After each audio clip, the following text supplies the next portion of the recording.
Velux is a company that provides a wide variety of natural skylight products. In this video, the TCE team will be installing their solar tube solution that allows customers to have a skylight in any space, whether or not it has a ceiling directly mated to the exterior roof system. On this one, we can just figure out how far off the wall we want to be in, and we're good. This one's... We're going to have to figure out where we're going to come out of the ceiling because it's kind of in a bad spot. I'm shocked though, ain't you? Uh-huh. There it is.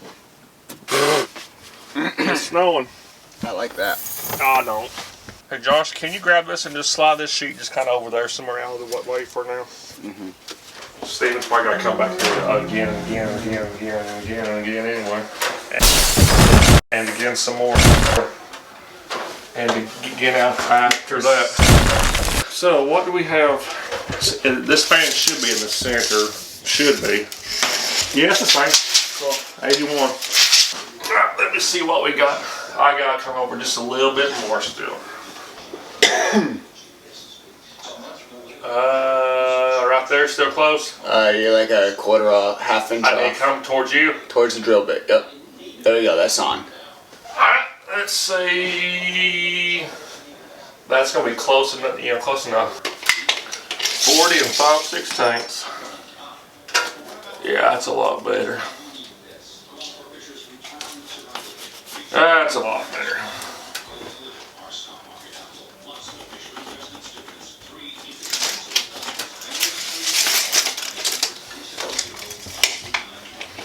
And then 440 and 5/16 off that end, and that should be close.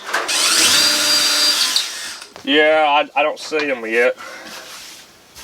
I might have to. You want me to feed a wire to you? Or something, yeah, I think so. I mean, they should be right in here. I just can't find the hole. Or I can even put the bit Oh, through again. I see it. Okay, so so we're fine on my side. Yep, so we're fine here. Yep, so it's going to shoot straight up here. Okay. So probably have to come up to about right in there. We probably didn't make the make the spot kind of the same as that one is. So we're probably going to hit like right here then. Okay. Yep. Which should be fine. And then, so this one should be like 80 inches over. Ow. Did you already drill it? I did. Alright. Where is it? I just seen it. So it should be like right, oh, it's gonna be on that side of the truss. Yep. That one may be an issue. How far over can we move on that one? I mean, either we go in. I mean, we got tons of space over there. So if we pull this one out, We need to pull it out 5 inches. What I gotta do, yeah, 6 or 5 inches. So they do the same thing. Over 6 inches too. Correct, yeah. Yep, that's all we gotta do, and then I will let him know, and you just make sure he's okay with it. It's time for a quick pause at the editor's desk. There's a helpful detail which we failed to mention in the video, that above this ceiling, and really above every ceiling, we have a truss system. Now, in some ceilings, it's a system of ceiling joists and rafters, but in our particular system, it's trusses, and it doesn't really matter for the point of this note. What's important to know is that between the trusses or ceiling joists, there are lanes right here. And these are similar to lanes on the highway. They are just drywall and they're separated by our joists. Now, for the most part, you don't want devices to sit in the middle of these lanes, on the lines or under the trusses. Instead, you would prefer for them to sit inside the lanes, and there they can live happily and work just fine. Now, in our case, putting something right in the middle of the lanes on this line is literally impossible. Instead, Josh has just found out that one of our holes is sitting right underneath of the truss. So what we have to do now is move this hole over to the side. Now, when we do that, it would change the distance between this hole and the wall here on the inside of the room, and this hole and the wall here on the inside of the room. So we also have to move this hole over the same distance. Now, in my drawing, it doesn't look like there's enough space. In our particular situation inside the attic, there was enough space to do this effectively. Ideally, we would have been able to keep the hole where it was, because that means that the distance from the wall to the light to the light to the wall would be equal. But now we just have an equal distance from the wall to the light and from the wall to the light in their new homes, where they sit something like this. So now Matthew will discuss the situation with the homeowner in order to get his approval, and we will continue the video. Fine on this spot right here. Okay. That's the center, between the wall here and the lot. Okay. This spot is dead center of a 2x. Same thing we had over there. This hole right here. Oh. So would you prefer to scoot it over where it's in line with the vent and then do the same thing over there, or? Yeah. So do it about right here instead? Yeah. Okay. I think that'd be a good idea. Yep. So I guess if you want to go and make another hole here, yeah, and then that should let some light into there.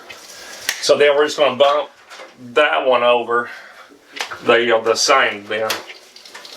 So we need to come over 9 1/4 on this side. Okay. I'm pretty sure we're going to be fine, but I'm going to make sure again.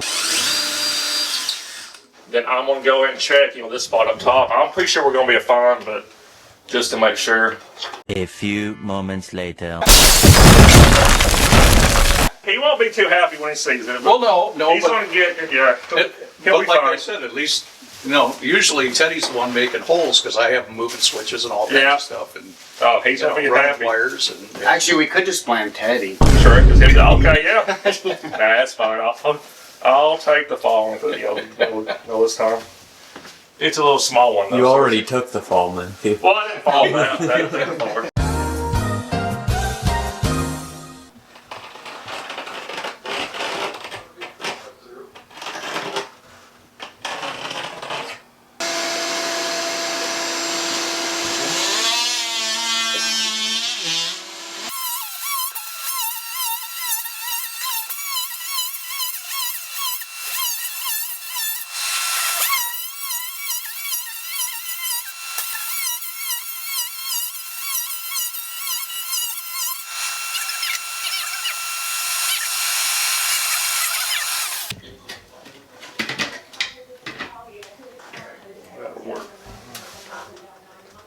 That will work.